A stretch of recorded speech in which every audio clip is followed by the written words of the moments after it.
નમસ્કાર, નિર્માણ ન્યૂઝની વિશેષ રજૂઆત ઝીરો કાર્યક્રમ સાથે હું છું યજ્ઞ ત્રિવેદી. દર્શક મિત્રો, આજે હું ચર્ચા કરવા આવી ગયો છું એક બહુ જ મહત્ત્વના મુદ્દાને લઈને, કે જે છેલ્લા ઘણા વખતથી જે ચર્ચાતું હતું કે આ વખતે શું થશે, કેવી રીતે કામગીરી થશે, તે તમામ મુદ્દાઓ પર. અને આખરે હવે કોંગ્રેસ ક્યાંક જાગ્યું અને તેની સાથે એક મિશન શરૂ કર્યું હોય તેવી પરિસ્થિતિ સામે આવી. જી હા, કોંગ્રેસનું મિશન ગુજરાત પર આજે આપણે ચર્ચા કરવાની છે. 64 વર્ષ પછી ગુજરાતમાં કોંગ્રેસનું રાષ્ટ્રીય અધિવેશન યોજવામાં આવશે. એઆઈસીસીનું આ જે અધિવેશન 8 અને 9મી એપ્રિલના રોજ તો જે થવાનું છે, પણ તેની સાથે આ અધિવેશન એ મલ્લિકાર્જુન ખડગેની અધ્યક્ષતા હેઠળ આ મળવાનું છે, જેમાં સોનિયા ગાંધી, રાહુલ ગાંધી તેમજ કોંગ્રેસના જે મુખ્યમંત્રી હોય તે તમામ ઉપસ્થિત રહેશે. સાથે સાથે જ એમ કહેવાય ને કે બેઠકમાં સૌથી મહત્ત્વનો મુદ્દો એ જ હશે કે અત્યારે હાલની જે આ પરિસ્થિતિ સામે આવી રહી છે કોંગ્રેસમાં, ક્યાંક જે અત્યારે જીતનો દોર હોવો જોઈએ પરંતુ અત્યારે હારનો દોર કેમ જોવા મળી રહ્યો છે, ક્યાંક તેની ઉપર પણ ચર્ચા વિચારણા ધરવામાં આવશે. પણ તેની સાથે આ વખતે આજે રાષ્ટ્રીય અધિવેશન જે આ મળવા જઈ રહ્યું છે તે ગુજરાતમાં મળી રહ્યું છે, તે એક સૌથી મહત્ત્વનો મુદ્દો પણ અત્યારે હાલ જોવા મળી રહ્યો છે. ત્યારે આ તમામ મુદ્દાઓ પર અમારે ચર્ચા વિચારણા કરવી છે. ચર્ચા વિચારણા કરવા માટે અમારી સાથે જોડાઈ ગયા છે જયવંતભાઈ પંડ્યા, કે જેઓ રાજકીય વિશ્લેષક છે, અશોકભાઈ પંજાબી, કે જેઓ ગુજરાત કોંગ્રેસના વાઇસ પ્રેસિડેન્ટ છે, સાથે સાથે જ પ્રશાંતભાઈ ગઢવી આપણી સાથે જોડાઈ ગયા છે, કે જેઓ રાજકીય વિશ્લેષક છે. જે આપ ત્રણનું સૌથી પહેલાં તો સ્વાગત છે. પ્રશાંતભાઈ, શરૂઆત મારે આપનાથી કરવી છે. પ્રશાંતભાઈ, આખરે આપણે અત્યાર સુધી જે ચર્ચા કરતા હતા કે કોંગ્રેસ જાગશે ક્યારે, કેવા પ્રકારની પરિસ્થિતિ જોવા મળશે, શું થશે, શું નહીં, પણ હવે આ એક જાહેરાત જે કરી દેવામાં આવી છે ને તેની ઉપરથી ચોક્કસથી કહી શકાય કે આખરે કોંગ્રેસ જાગ્યું હોય તેવું અત્યારે સ્પષ્ટપણે કહી શકાય. અને હવે જે આ કોંગ્રેસનું જે આ અધિવેશન હવે મળવા જે જઈ રહ્યું છે તેને આપ કઈ રીતે જોઈ રહ્યા છો? કારણ કે જ્યારે અધિવેશન મળતું હોય છે ત્યારે ક્યાંક અલગ જ પરિસ્થિતિ જોવા મળતી હોય છે. આપની પ્રતિક્રિયા. કોંગ્રેસની સીડબ્લ્યુસીની બેઠક અને અધિવેશન ગુજરાતમાં થાય એટલે મને એવું લાગે છે કે કોંગ્રેસના છેલ્લા 30 વર્ષથી સત્તા બહાર રહ્યા હોવા છતાં પણ જેમણે કોંગ્રેસ માટે તન તોડથી મહેનત કરી છે, અમારા અશોકભાઈ જેવા જે મારી સાથે પેનલમાં બેઠા છે, એ કાર્યકરોને એક બહુ મોટો ઓક્સિજન મળશે કોંગ્રેસ માટેનું. કારણ કે આખું નેતૃત્વ અહીંયા આવે, બીજું નેતૃત્વ કદાચ અહીંની ધરોહરને, અહીંની જમીની જે સ્તર છે એને માપે, એને ઓળખે અને એને પછી આગળ ઉપર લઈ જવું, એક્શનેબલમાં મૂકી અને ગુજરાતની અંદર કોંગ્રેસ સત્તામાં કેવી રીતે લાવવી એનો જો કોઈ રોડમેપ બનાવે તો આ બધી વસ્તુ બહુ સારી રહેશે. આપણે કહીએ છીએ આત્મમંથન, દેર આયે દુરસ્ત આયે, જાગી, જેમ તમે કીધું એમ, પણ હવે જગાડવા માટે કોઈ મુહૂર્તની જરૂર નથી હોતી. તકલીફ એવી થઈ કે આમ આપણે છે ને માણસે એક જીમ જોઈન્ટ કરવું હોય ને તો એમ કે 1લી તારીખથી કરીશ, સોમવારથી કરીશ, આ 2 દિવસ નહીં, આ 2 દિવસ જવા તો મહિનો પૂરો થાય છે એટલે પછી કરીશ. એમ આવા કોઈ મુહૂર્તની રાહ જોવાની જરૂર હોતી નથી. રાજકીય પક્ષો એક નિરંતર પ્રક્રિયાથી પોતાના પક્ષ માટે કામ કરતા હોય છે. હવે કોંગ્રેસનું અધિવેશન થાય એટલે મેં સૌથી પહેલા કીધું એમ કે કોંગ્રેસમાં પ્રાણ ફૂંકવાનો છે, સૌથી મોટો એક શંખ ફૂંકવાનો છે વિધિન કોંગ્રેસ, કે ભાઈ આપણે લોકો સત્તાથી દૂર રહ્યા છે, સત્તામાં આવવું છે, લોકોમાં એક સ્વીકૃતિ જગાવવી છે, લોકો સુધી આપણી વિચારધારાને પહોંચાડવી છે. એની રણનીતિ જો ઘડવાની હોય તો બરાબર છે. બાકી આ માત્ર એક ઇવેન્ટ મેનેજમેન્ટ, જેમ આપણે ડેસ્ટિનેશન વેડિંગ કરીએ 4 દિવસનું અને કોઈ સારી જગ્યાએ જતા રહીએ, એમાં આ વખતે એવો વિચાર આવ્યો આટલા વર્ષે કે ભાઈ ગુજરાતમાં કરીએ તો ગુજરાતમાં કેમ કરવું જોઈએ, એની પાછળના એના કારણો એમને ખબર જ છે. અને આની અસર ખાલી ગુજરાતમાં નહીં, કારણ કે આમ જોઈએ તો રાજસ્થાન ગુજરાતનું પડોશી રાજ્ય છે, તેમ છતાં ત્યાં દર 5 વર્ષે સરકાર એટલે સરકાર જે બદલાય એમાં કોંગ્રેસને પણ એક તક મળી છે. હમણાં જ આ વખતે પહેલી વાર એવું થયું કે એટલે સરકાર બદલાઈ અને ભાજપની સરકાર ત્યાં ફરીથી થયું, બરાબર. તો રાજસ્થાનમાં છે, એક સમય હતો કે 19 રાજ્યોમાં કોંગ્રેસની સરકાર હતી ભારતમાં, એ અત્યારે ઘટીને 2 રાજ્યો સુધી સીમિત થઈ ગઈ, 3 રાજ્યો પૂરતી સીમિત થઈ ગઈ ગઠબંધનમાં. તો આ આખું એક ઓવરઓલ માહોલ જળવાઈ રહે, જો સત્તા પર આવું ના આવું એને મળ્યા છે, પણ એક માહોલ બન્યો રહે પરમેનન્ટ. અને આવું કંઈક જયારે રણનીતિ ઘડવાની હોય તો આ મને લાગે છે યથાર્થ અને એની ફલશ્રુતિ એક સારી રીતે બહાર આવે એવી આપણે બધા ઇવન કોંગ્રેસી મિત્રો પણ આની આશા રાખે છે. બિલકુલ સાચી વાત છે અને એ ફલશ્રુતિ આવી પણ બહુ જરૂરી છે. એમ કહેવાય ને કે અત્યાર સુધી આપણે જોયું છે કે ક્યાંક પક્ષને આગળ લાવવાની બાબત ઉપર ચર્ચાઓ તો ઘણી બધી જોવા મળતી હોય છે, પણ આ રાષ્ટ્રીય અધિવેશનથી એક નવા પ્રાણ તો ફૂંકાશે. અશોકભાઈ, રાષ્ટ્રીય અધિવેશનને લઈને આપની પ્રતિક્રિયા? નહીં, હું બહુ ખુશ છું ને મારા જેવા હજારો કોંગ્રેસના કાર્યકર્તાઓ આનંદિત છે કે ઓલ ઇન્ડિયા કોંગ્રેસ કમિટીનું અધિવેશન અમદાવાદમાં મળી રહ્યું હોય. કોંગ્રેસ વર્કિંગ કમિટીની વિસ્તૃત મીટિંગ, વિસ્તૃત કારોબારી પણ જો અહીંયા મળી રહી હોય તો ઇતિહાસ આ વાતનો ગવાહ છે કે 1885માં કોંગ્રેસ સ્થાપાઈ હતી અને આજે લગભગ આપણે 140 વર્ષ કોંગ્રેસને આ ભારત ભૂમિ ઉપર કામ કરતા થયા છે. અને લગભગ દરેક એઆઈસીસી નું અધિવેશન એવો મહત્વપૂર્ણ અને એ ટાઈમ ઉપર જે છે એ સાંપ્રત પરિસ્થિતિને ધ્યાનમાં રાખીને જે મૂલ્યાંકન કરે છે એ દેશ માટે બહુ મહત્વનું હોય છે. જ્યાં સુધી ગુજરાતનો પ્રશ્ન છે તો 1936 ની અંદર કે 38 ની અંદર આપણું જે એક અધિવેશન ગુજરાતમાં હરિપુરામાં મળ્યો હતો, બારડોલી હરિપુરામાં. હવે એ અધિવેશનને આખા રાષ્ટ્રની રાજનીતિ ઉપર એવો મહત્વપૂર્ણ અને સકારાત્મક પ્રભાવ છોડ્યો હતો કે જેના કારણે દેશના આઝાદીના આંદોલનમાં ગુણાત્મક પરિવર્તન આવ્યો હતો. સુભાષ બાબુ એ અધિવેશનમાં હરિપુરામાં અધ્યક્ષ તરીકે ચૂંટાયા હતા. સરદાર વલ્લભભાઈ પટેલ, બહુ ઓછા લોકોને ખબર છે કે ભારત રાષ્ટ્રના મહાન નેતા સરદાર વલ્લભભાઈ પટેલ લગભગ 26 વર્ષ સુધી ગુજરાત પ્રદેશ કોંગ્રેસ સમિતિના પ્રમુખ રહ્યા છે.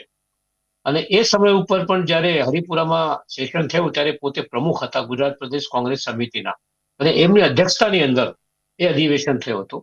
પછી 61માં ગુજરાતની અંદર થયું હતું. એ સમય ઉપર પરિસ્થિતિ કોઈ બહુ વધારે એમ કહી શકાય કે પરિવર્તનશીલ કે બહુ મહત્વપૂર્ણ પરિસ્થિતિ નહોતી. 1961 ની અંદર પંડિત જવાહરલાલ નહેરુ અહીંયા આવ્યા હતા, સોરણસિંહ અને બીજા ઘણા નેતાઓ અહીંયા આવ્યા હતા. હવે અમદાવાદમાં જે 8મી ને 9મી મળી રહ્યું છે, હવે આપણે જોઈ શકીએ છીએ કે છેલ્લા 30 વર્ષથી ગુજરાતમાં કોંગ્રેસની સરકાર નથી, કોંગ્રેસ સત્તા ઉપર નથી. એ વાતને વારંવાર કોંગ્રેસ મૂલ્યાંકન કરતી હોય છે અને જોઈ છે કે આના કારણો શું છે. ઘણીવાર પરિસ્થિતિ કોઈના હાથમાં રહેતી નથી અને માત્ર સત્તા પ્રાપ્તિ માટે અમુક લોકો યેન કેન પ્રકારે જુદી જુદી તરકીબો આજમાવીને અને પ્રજાને ગેરરસ્તે દોરવામાં સફળ થાય છે. તો એ પણ ઇતિહાસનો એક એવો ગાળો છે કે જેને આપણે નકારાત્મક અને આપણે કમનસીબ ગાળો આપણે કહી શકીએ છીએ કે જેમના આવ્યા પછી સામાજિક, આર્થિક અને ધાર્મિક રીતે સમાજમાં પ્રગતિ ન થઈ હોય પણ સમાજનું વિભાજન થયો હોય. ધાર્મિક રીતે સમાજમાં વિભાજન થાય છે, સામાજિક રીતે વિભાજન થાય છે, આર્થિક રીતે વિભાજન થાય છે, અમીર થતો જાય છે, ગરીબ થતો જાય છે, અને અનિયમિતતા અને એક સામેની જેને કહેવાય કે અસમાનતા એ વધતી જાય છે. અત્યારે આ જ ગાળો ચાલે છે. હવે ગુજરાતમાં આપણે જોઈએ છીએ 30 વર્ષથી કોંગ્રેસને વિજય નથી મળી અને હવે હાલની અંદર નગરપાલિકામાં પણ જે છે એ કોંગ્રેસને સફળતા મળી નથી. એક કમનસીબ છે અમારા બધા માટે. પણ હવે એમાંથી બહાર આવવું છે. કોંગ્રેસ એક એવી નેશનલ પાર્ટી છે કે જેની પાસે અનુભવની કોઈ કમી જ નથી. આપણે જોઈ શકીએ છીએ કે એવા સમયમાં 1885 થી મળીને આજ સુધી કેવા ઉતાર ચઢાવ, અને કોંગ્રેસના જે મૂળભૂત સિદ્ધાંતો છે એ કોઈ પુસ્તકમાંથી લેવામાં નથી આવ્યા, એ વ્યવહારમાંથી કોંગ્રેસે સ્વીકાર્યા છે. બિન સાંપ્રદાયિકતા હોય કે સમાજવાદ હોય કે લોકશાહી, 3 મૂળભૂત સિદ્ધાંતો જે છે એ આઝાદીના આંદોલનમાંથી કોંગ્રેસે અપનાવ્યા છે. કારણ કે બિન સાંપ્રદાયિકતા સમાજની એકતાની એક સૌથી મોટી મહત્વની એક શરત છે. સમાજવાદ ગરીબોના ઉત્થાન માટેની એક મહત્વની શરત છે. લોકશાહી આ બંને મૂલ્યોને સાચવવા માટેની એક બહુ મહત્વપૂર્ણ શરત છે. તો આ 3 સિદ્ધાંતો આઝાદીના આંદોલનમાંથી કોંગ્રેસ લીધા અને એના અમલ કરવાના પ્રયાસો લગભગ 40-50 વર્ષ સુધી કોંગ્રેસનું શાસન હતું. છેલ્લા કેટલા સમયથી કેન્દ્રમાં પણ નથી. એનો મતલબ એ નથી કે કોંગ્રેસ જે છે એ અપ્રસ્તુત થઈ ગઈ છે. ઘણીવાર એવું થાય છે કે અપ્રસ્તુત થઈ ગઈ છે. અને એવો પણ સ્લોગન આપણા વડાપ્રધાનશ્રીએ કીધું કે કોંગ્રેસ મુક્ત ભારત અમે બનાવીશું. કોંગ્રેસ મુક્ત ભારત બની જ ન શકે. આ વાત કરનારાઓ ઇમ્પોસિબલ વાત કરી રહ્યા છે. કારણ કે કોંગ્રેસ આ દેશની પ્રજાની આત્મા છે. એમાંથી કોંગ્રેસે જન્મ લીધું છે. આપણા વડાપ્રધાનશ્રી એમ પણ કહેતા હતા કે કોંગ્રેસે 60 વર્ષમાં કશું નથી કર્યું. મારા આવ્યા પછી એટલે 2014 પછી દેશમાં નામ થયું છે દુનિયાની અંદર અને આગળ વધી રહ્યું છે. મને યાદ છે, હું એક વાત મારી પૂરી કરીશ, બીજા મિત્રો પણ બોલવાના છે. વાજપેયી સાહેબ વડાપ્રધાન, એને હું બહુ માન સન્માન આપું છું. વિચારધારાત્મક મતભેદ હોવા છતાં પણ એક વ્યક્તિ તરીકે સાચું બોલવાની તાકાત ને હિંમત જે સાચું બોલે છે એમાં સાહસ ને તાકાત હોય છે. એ સામાન્ય વ્યક્તિનું કામ નથી. 56 ઇંચની છાતી તો અટલ બિહારી વાजपेयीની હતી. એમને લોકસભામાં કીધેલું कि जो व्यक्ति ऐसा कहता है कि पिछले 60 साल में भारत में कोई प्रगति नहीं हुई है, वो व्यक्ति भारत की जनता के पुरुषार्थ का अपमान कर रहा है. सही मानों में हम जीरो में से ऊपर आए हैं.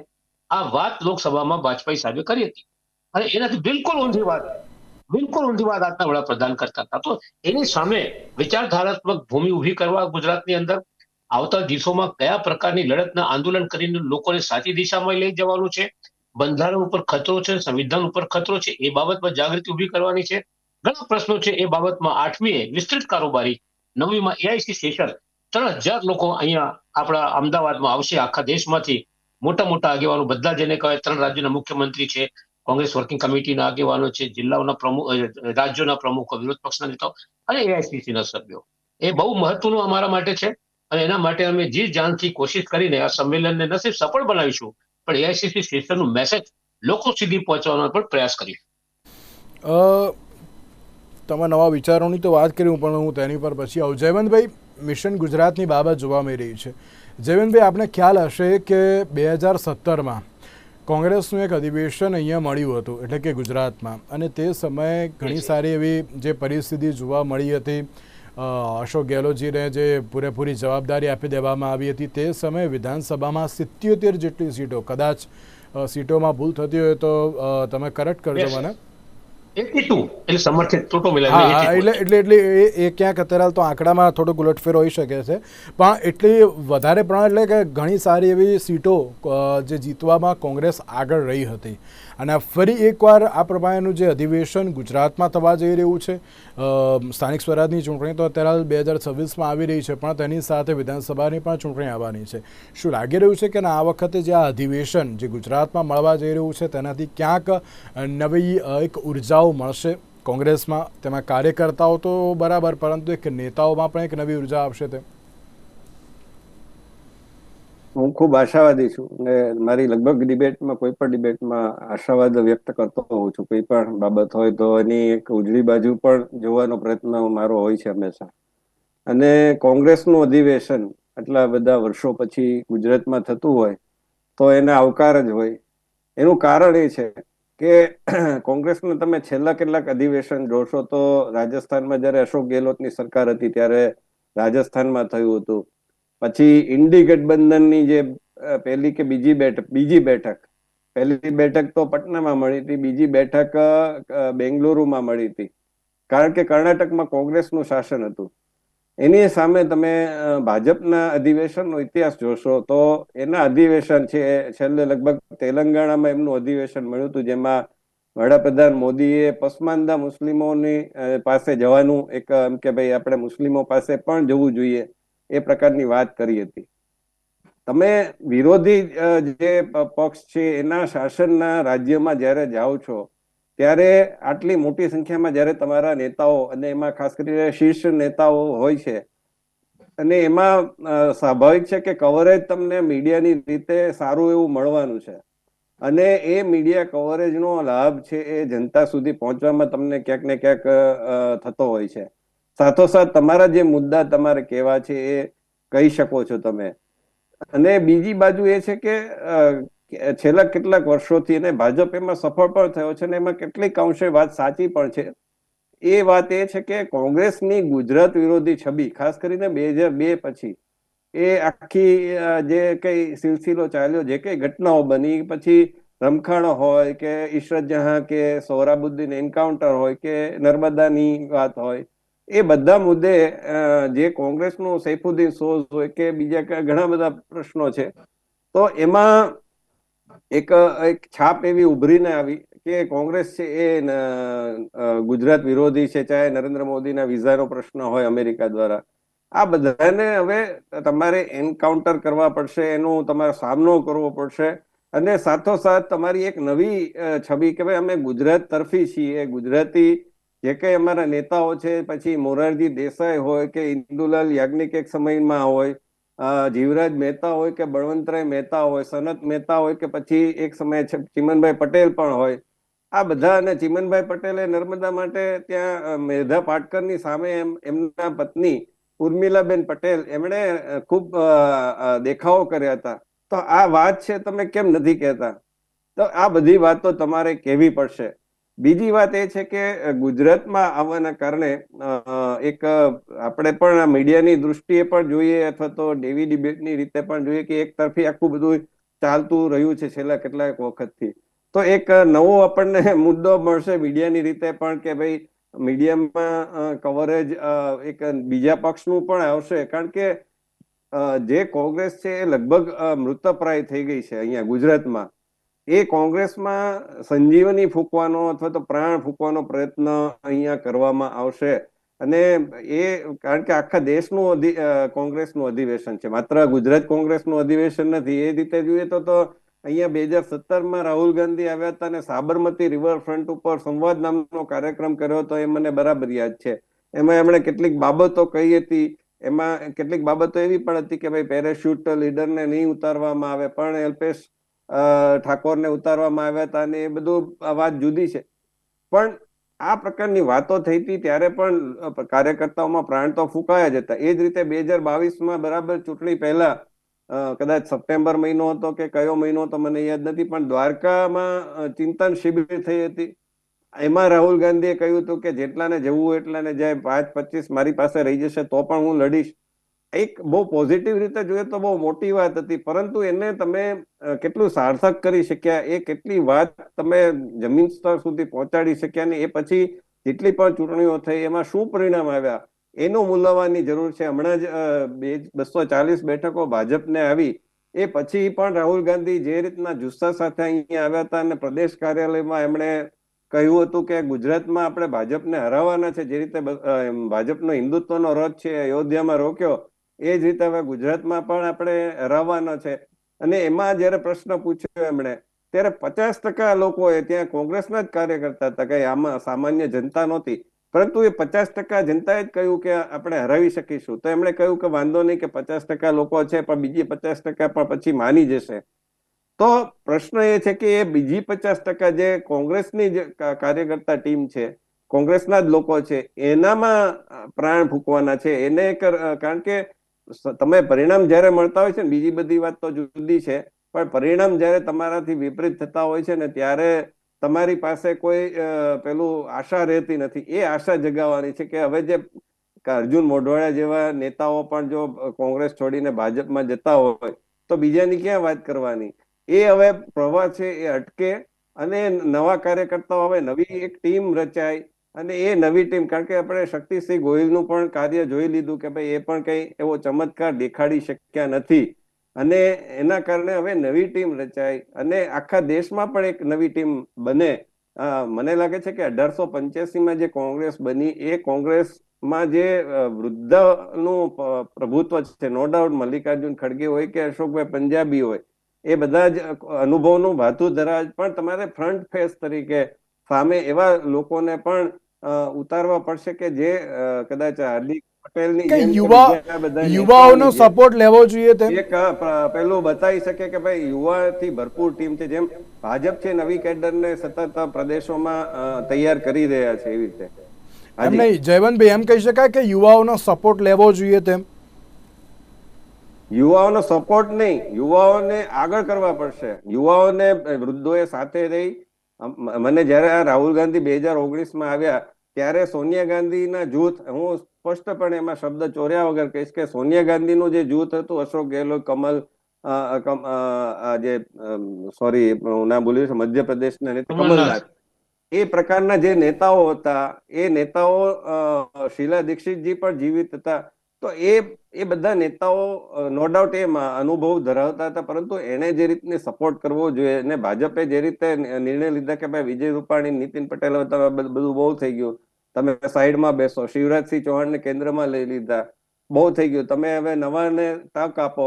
મધ્યપ્રદેશમાં નવા નેતા આવ્યા, દિલ્હીમાં નવા નેતા આવ્યા, તો એ પ્રકારે તમારે કરવું પડશે. તમારે અખતરાઓ કરવા, તમારી પાસે ગુમાવવા માટે કઈ નથી, તમારે ગુમાવવા માટે તમારી પાસે કઈ નથી, જયવંતભાઈ કરવાની ભરપૂર તક છે. જયવંત સત્તા હોય ને, જયવંતભાઈ સત્તા ત્યારે આતામાં આસાન હોય છે. નહીં અશોકભાઈ, હું જરા ડિફર થઈશ. સત્તા હોય ને ત્યારે માણસમાં એક પેલી સેફલી રમવાની એક ભાવના આવી જાય છે. એ તમે સત્તામાં હતા ત્યારે તમારે એનડી તિવારી ને અર્જુનસિંહ ને આ માધવરાવ સિંધિયા, એનાથી તમે બહાર નહોતા નીકળી શકતા. તમે ત્યારે પણ પ્રયોગો નહોતા કર્યા અને તમે સત્તામાં નથી ત્યારે પણ પ્રયોગો નથી કરી રહ્યા. ચલ ઓકે એટલે ક્યાંક સવાલ અત્યારે લે છે કે એક નવો પ્રયોગ કરવો એ બહુ જરૂરી જોવા મળતો હોય છે. પ્રશાંતભાઈ, નવા પ્રયોગ ઉપર મારે એક બાબત એ પણ પૂછવી છે કે અત્યાર સુધી જે રીતે અશોકભાઈએ પણ કહ્યું કે બંધારણ બચાવો અને ક્યાંક અલગ અલગ બાબતોને લઈને કોંગ્રેસ આગળ આવ્યું, એમાં કોઈ શંકા સ્થાન નહીં. નવા વિચારની સાથે દર વખતે આગળ આવે છે. મેં જે રીતે 2017નું એક ઉદાહરણ આપ્યું કે 2017માં જ્યારે અધિવેશન મળ્યું હતું તે સમયે પણ એક નવા વિચારની સાથે કોંગ્રેસ બહાર આવ્યું હતું.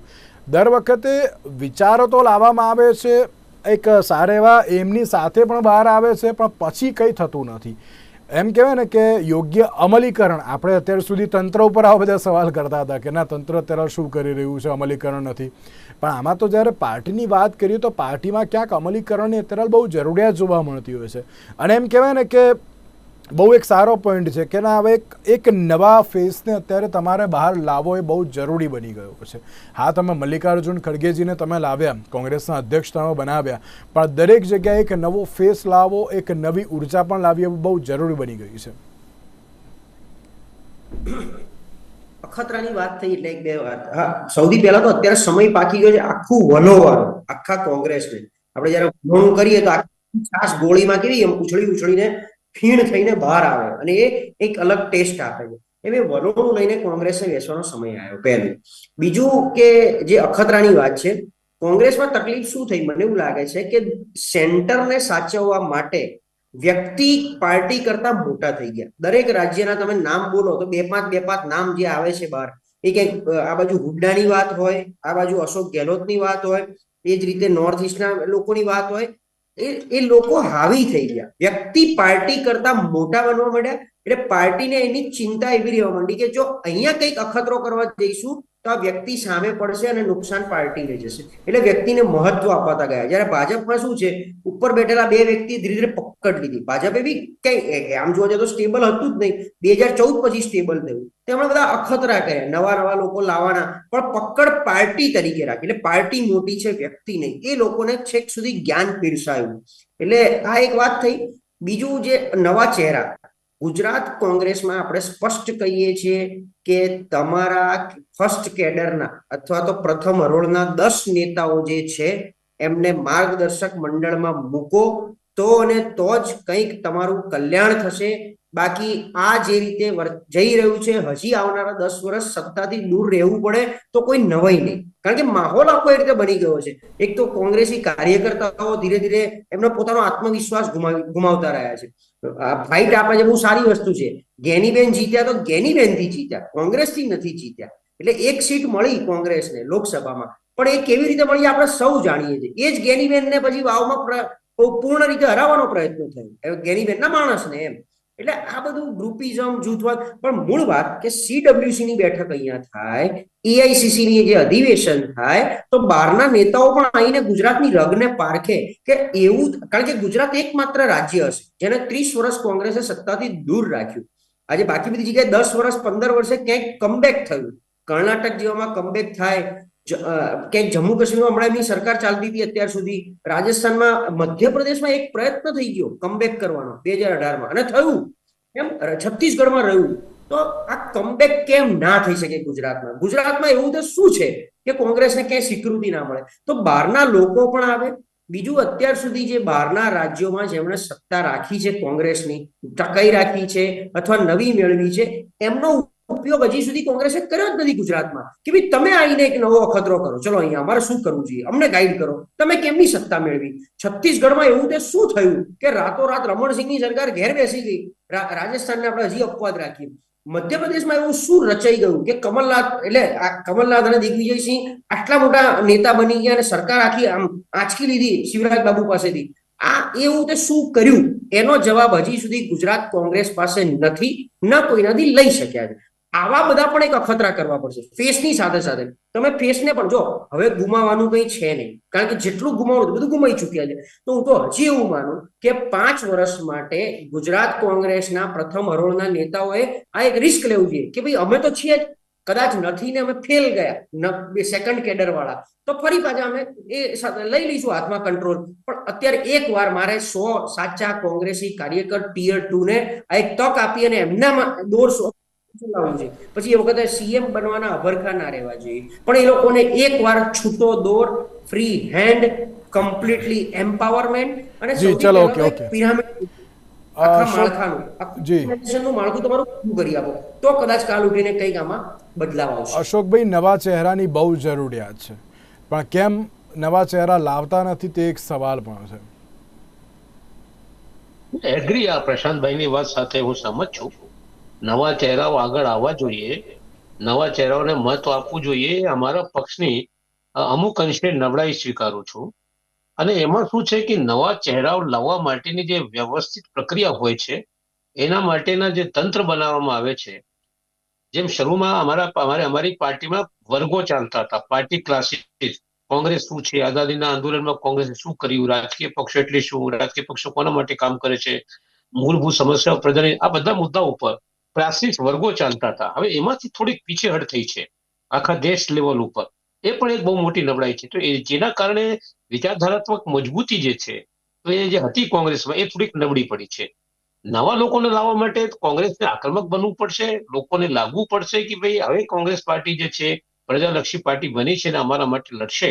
આ જે એક પ્રકારનું ઇમ્પ્રેશન છે એ દૂર કરવાનું કામ કોંગ્રેસે કરવું પડશે.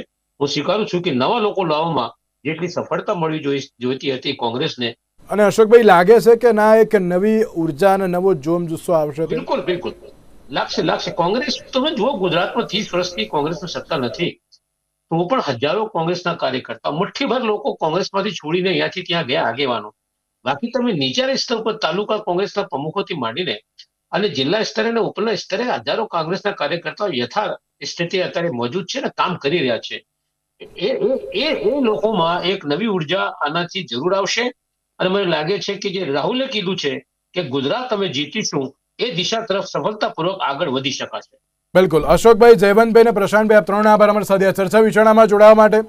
તો દર્શક મિત્રો, જે પ્રમાણે બાબત સામે આવી છે, કોંગ્રેસનું મિશન ગુજરાત જોવા મળી રહ્યું છે. આગામી સમયમાં કેવા પ્રકારની પરિસ્થિતિ જોવા મળશે તે તો આવનારો સમય જ બતાવશે.